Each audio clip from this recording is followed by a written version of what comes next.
सत्ता के मद में चूर अहंकारियों, अखिलेश यादव की तस्वीर को देखो और चुल्लू भर पानी में डूब मरो।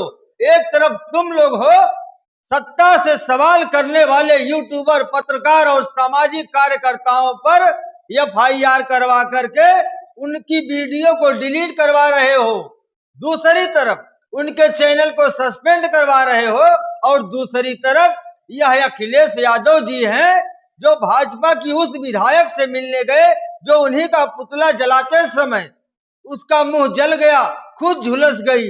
ये होती है मानवता, ये होता है सहानुभूति। आप लोग एक ऐसे नेता हो कि जो आपके विरोध में अगर कोई बात करता है तो आप उसके चैनल को ही डिलीट करवा दोगे, सोशल मीडिया से उसका चैनल ही सस्पेंड करवा दोगे।